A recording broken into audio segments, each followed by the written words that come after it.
Nós vamos falar agora sobre uma decisão recente da Justiça Portuguesa que admitiu a revisão de uma sentença brasileira, mas limitou expressamente, com todas as letras, os efeitos dessa sentença no que toca ao direito à nacionalidade portuguesa. Ou seja, a ação foi julgada procedente, mas não serviu para absolutamente nada.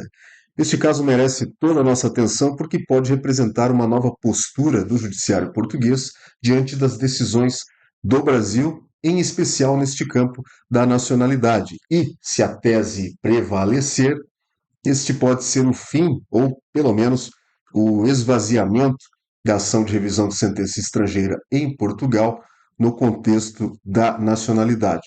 Vamos então estudar esta questão. Ela foi sugerida lá no nosso formulário de sugestão de pautas, cujo link está na descrição do vídeo, está aí na imagem para vocês e no comentário fixado. Obrigado a todos vocês que enviaram sugestões e saiba que você também pode participar, basta acessar o link e enviar a sugestão, a pauta que você deseja que nós façamos aqui uma análise. Então aproveite, se inscreva agora mesmo no canal e deixe o seu like. Muito bem, meus caros, então, no dia 20 de março de 2025, a sexta secção do Tribunal da Relação de Lisboa, anote aí, sexta secção, reunida, né, foi então uma decisão em colegiado, o tribunal confirmou uma decisão do desembargador, do juiz desembargador relator, que julgou procedente uma ação especial de revisão de sentença. Esta ação tinha como objeto uma sentença brasileira. Por mera curiosidade aqui, esta sentença veio lá de Brasília, da Sexta Vara de Família de Brasília, Distrito Federal, e foi proferida em 2022, reconhecendo a união estável entre dois indivíduos desde 1977.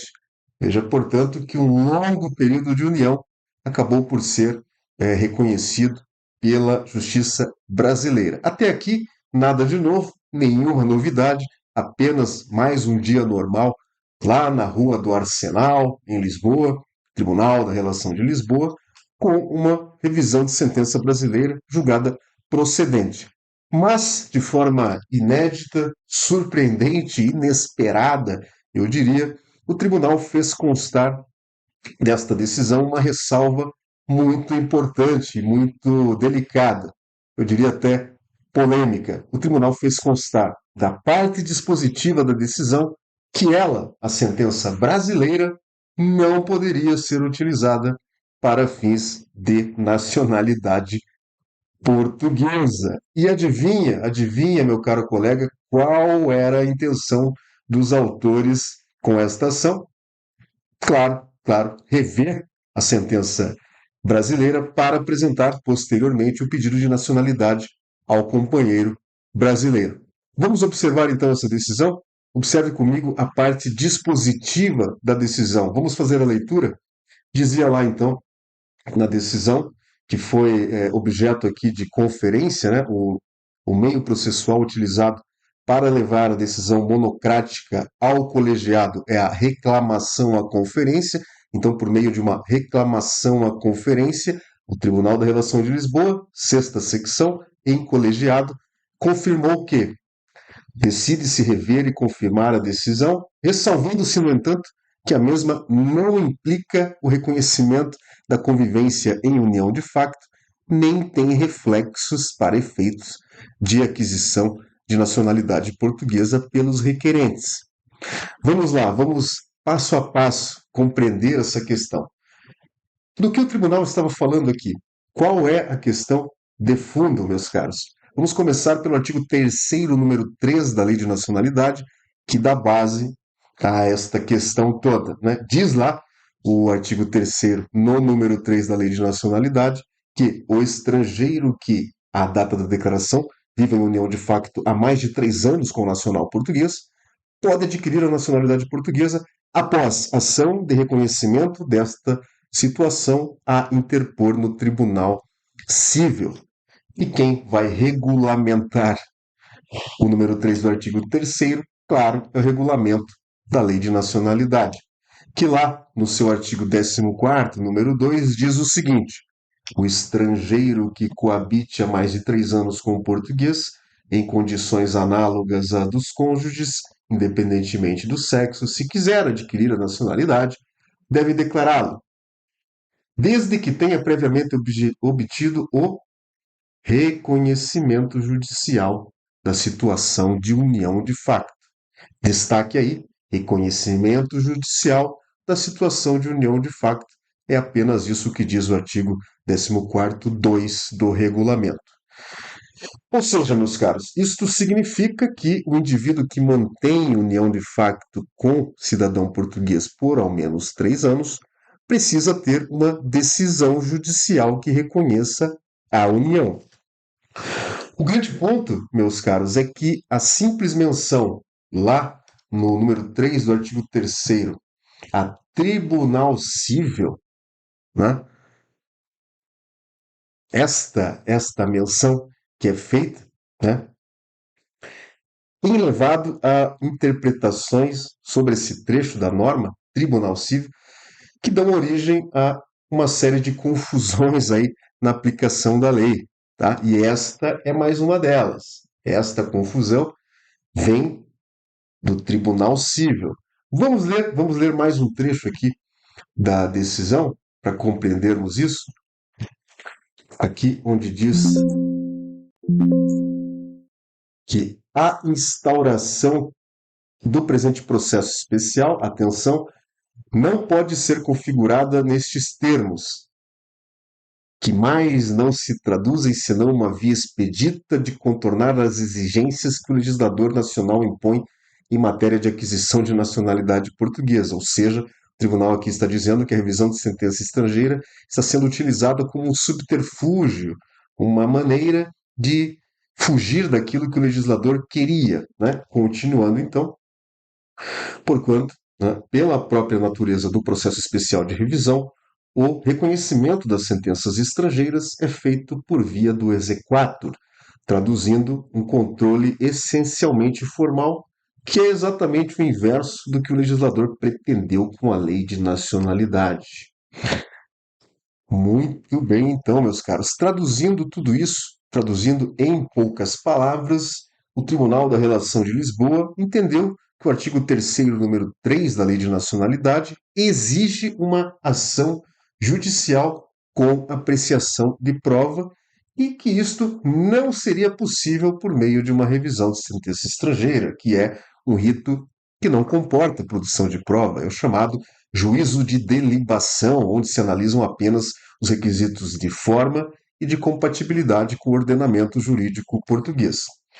Resultado disso, meus caros, o Tribunal da Relação de Lisboa inaugura uma jurisprudência que, se prevalecer, obriga que, em todos os casos, absolutamente todos os casos, de ação judicial para o reconhecimento da união de facto, esta ação seja proposta em Portugal por meio da ação declarativa, a declaração dessa situação jurídica da união de facto por sentença judicial em Portugal. Por falar nisso, meus caros, eu não poderia deixar de mencionar, acredito que a maioria de vocês saiba que nós temos aqui recentemente lançado um curso dedicado justamente a isso. Então, se você está diante de uma situação como essa ou deseja compreender melhor como processa-se aí a ação declarativa de reconhecimento de união de facto prevista no artigo 3º, número 3, fica a minha sugestão e o convite para que você faça o curso. Ele tem várias minutas, fizemos uma dinâmica de envio de peça processual, enfim, é um curso bastante completo e atualizado.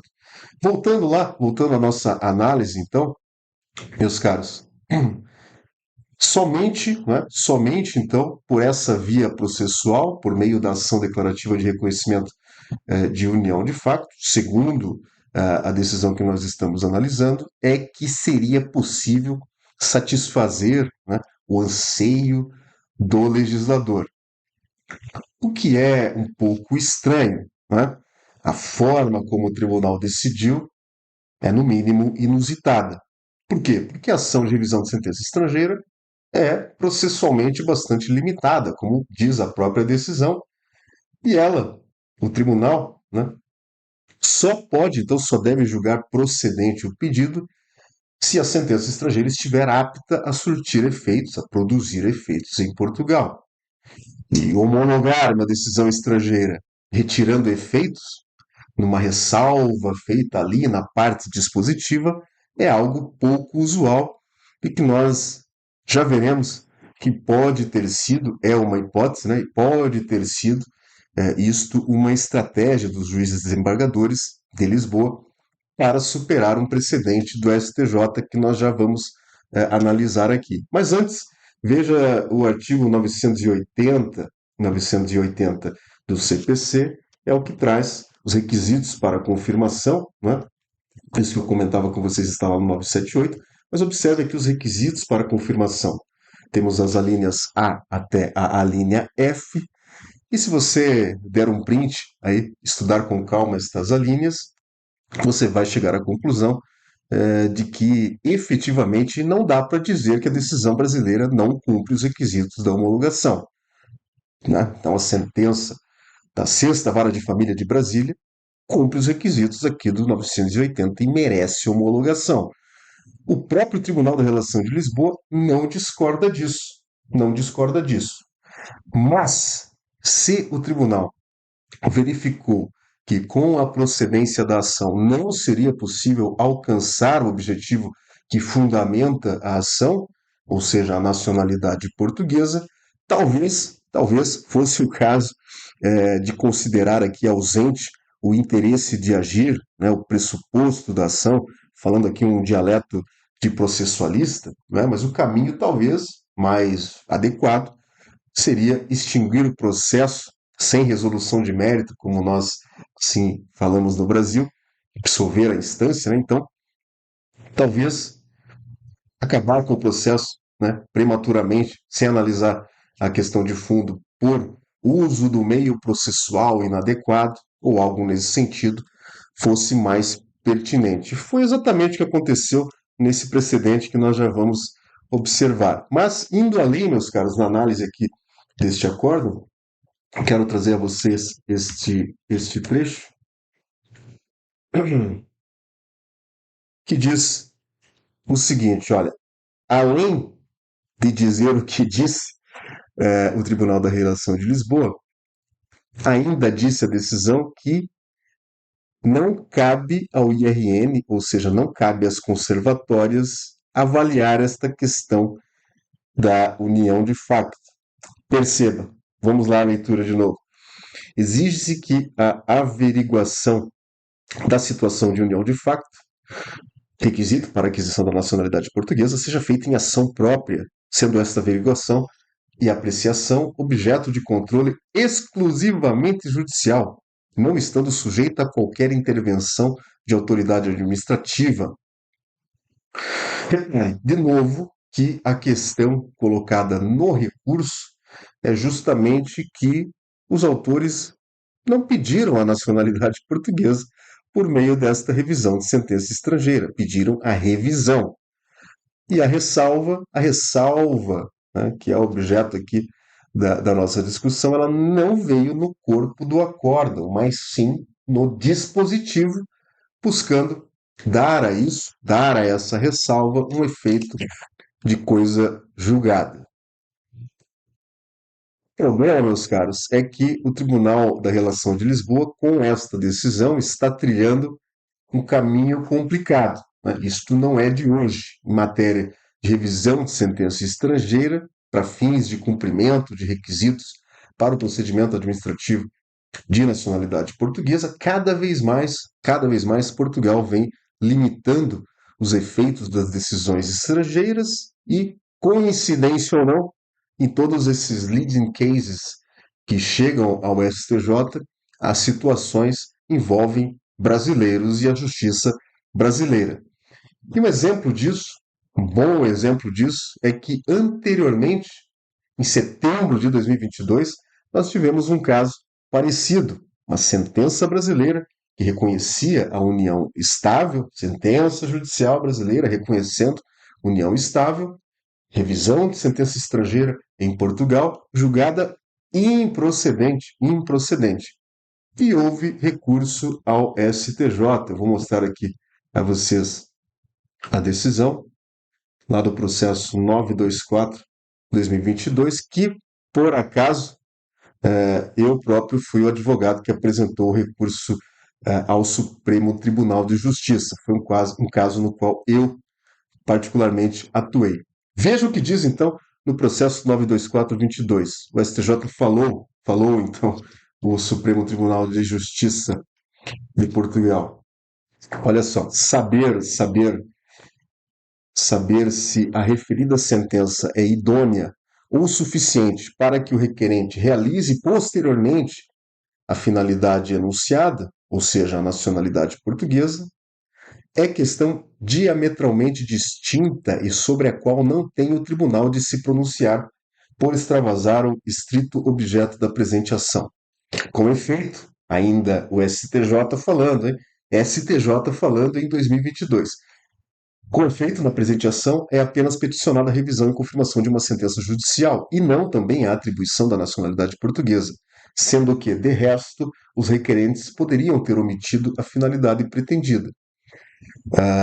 E vejam que interessante, mais um trecho aqui dessa decisão, não pode ser adicionado ao elenco do artigo 980 do CPC qualquer outro requisito, como a exigência de adequação da ação à finalidade visada pelos requerentes. Ou seja, meus caros, em 2022, o STJ, Supremo Tribunal de Justiça, já havia dito que o tribunal não deve se meter nesta questão. Em resumo, aqui da decisão recente, de março de 2025, vou retornar aqui com o resumo do acordo. Né? Em resumo, a principal crítica à decisão, e é o que se manteve como objeto da reclamação à conferência, né, é que ela é nula por ser ultrapetita. Mais uma vez, o dialeto processual aqui, você se lembra da sentença ultrapetita, extrapetita, citrapetita? Pois é, seria a decisão nula por ultrapetita, já que o artigo 615, número 1, a linha D do CPC português, diz que é nula a sentença quando o juiz conhece de questões de que não podia tomar conhecimento. Um outro ponto crítico, meus caros, à decisão, não abordado aqui nesse acordo, é que a existência, né, vou botar aqui para vocês, Código Civil, a existência ou não de uma situação jurídica de união de facto, no caso, só poderia ser resolvida por meio da aplicação da lei brasileira. Vocês observam aqui, e isso foi objeto de discussão no precedente do STJ ali de 2022, né? Mas, se nós observarmos aqui com atenção, o direito internacional privado de Portugal, que é o direito do conflito de normas, né? Segundo os artigos 50 e 52 aqui que regem essa questão no direito português, aplicáveis por analogia, seria a lei aplicável neste caso, possivelmente a lei brasileira. Analisem depois o artigo 50 e o 52, que diz que a relação entre os cônjuges são reguladas pela lei nacional comum, não tendo os cônjuges a mesma nacionalidade, é aplicável a lei da residência habitual comum. E este casal, estes companheiros, viviam no Brasil, por acaso. E você sobe aqui para o artigo 25, perdão, que diz: o estado dos indivíduos, as relações de família são reguladas pela lei pessoal dos respectivos sujeitos. Ou seja, meus caros, se é a lei brasileira a aplicável ao direito material, por força do reenvio, Portugal poderia e deveria perfeitamente admitir, por um meio processual, a sentença brasileira que apreciou a prova no país da lei aplicável. Então, com todo respeito ao Tribunal da Relação de Lisboa, quando o artigo 3º, número 3 da Lei da Nacionalidade fala em tribunal cível, Ora, se há competência de um tribunal civil estrangeiro, não há por que homologar sem homologar, né? Até porque o artigo 3º, número 3 da Lei de Nacionalidade não fala que tem que o Estado português ser parte no processo. E mais, o próprio rito da revisão de sentença estrangeira exige uma verificação do contraditório e do cumprimento de garantias processuais fundamentais. Para além disso, para além dessa potencial crítica à decisão do Tribunal da Relação de Lisboa, nós temos, sempre ela, a Convenção Europeia de Direitos Humanos, que no seu artigo 8º consagra, né, o direito ao respeito pela vida privada e familiar. E nós sabemos que o Tribunal Europeu de Direitos Humanos, por diversas vezes, já deu uma interpretação ampla a este dispositivo, de modo que vem a questão, vem a provocação, né? Será que deixar de homologar uma decisão estrangeira, quando o próprio direito nacional admite o reenvio para o direito material da lei daquele país, né? E não homologar essa decisão, rejeitar os efeitos desta sentença estrangeira, para um direito fundamental também, que é o direito à nacionalidade, não é? No contexto da aquisição da nacionalidade, que é um direito fundamental, isto eventualmente não seria contrário ao próprio artigo 8º da Convenção, na forma como ele vem sendo interpretado pelo tribunal? Esta é mais uma ponderação que se deve fazer, não é? Vale lembrar aqui, meus caros, retornando, vou deixar aqui o acórdão mais uma vez para a leitura, mas vale lembrar que em janeiro de 2022, o STJ já havia sacramentado que escrituras públicas de união estável não podem ser objeto de revisão de sentença estrangeira. Perdão, outubro de 2022, né? Então, decisão de outubro de 2022, o STJ uniformizou a jurisprudência para dizer que escritura pública brasileira de união estável não pode ser objeto de revisão de sentença estrangeira. E no mesmo ano, penso eu, ou melhor, em fevereiro de 2023, meses depois, o mesmo STJ aplicou o mesmo entendimento, decidindo também que a escritura de estabelecimento de filiação não poderia ser revista, uniformizando então o entendimento nesses dois casos, não é? Escritura pública de união estável, escritura pública de reconhecimento de filiação. Então, é bastante provável que esta decisão suba, né, que ela seja objeto de recurso de revista ao Supremo Tribunal de Justiça, e é bastante provável, ou pelo menos nós esperamos, que ela venha a ser uniformizada. Qual é a questão? Qual é a questão, então, que nós esperamos que chegue ao STJ? Afinal, uma sentença judicial estrangeira, sei que isso é redundante, mas vamos lá. Sentença judicial estrangeira, sentença que analisou provas, que decidiu no mérito da questão, que avaliou se a união era efetiva, esta sentença que reconhece a união de facto pode ou não ser homologada em Portugal para efeitos de nacionalidade. Esta é a questão que se coloca, e no momento o Tribunal da Relação de Lisboa diz que não. Eu, particularmente, tenho a impressão de que isso deve ser uniformizado no Supremo, no sentido da própria decisão do STJ neste processo, o 924-22, 92422, ou seja, no entendimento pelo qual o tribunal não deve se manifestar sobre esta questão, homologando pura e simplesmente a decisão estrangeira. De todo modo, meus caros, fica o alerta, né? No momento está complicado você entrar com uma ação no Brasil para reconhecer a união estável e depois tentar homologar esta sentença brasileira em Portugal. Pode ser tempo e dinheiro perdido, né? Então, eu sugiro sinceramente que, se você tem esta questão em pauta, você faça lá o nosso curso dedicado à ação declarativa de reconhecimento de união de facto, porque, como vocês podem ver, o que um dia foi algo simples acabou se tornando algo bastante complexo, tudo por conta da literalidade do artigo 3º, número 3 da Lei de Nacionalidade, que, aliás, talvez, né, esteja já merecendo uma reforma urgente.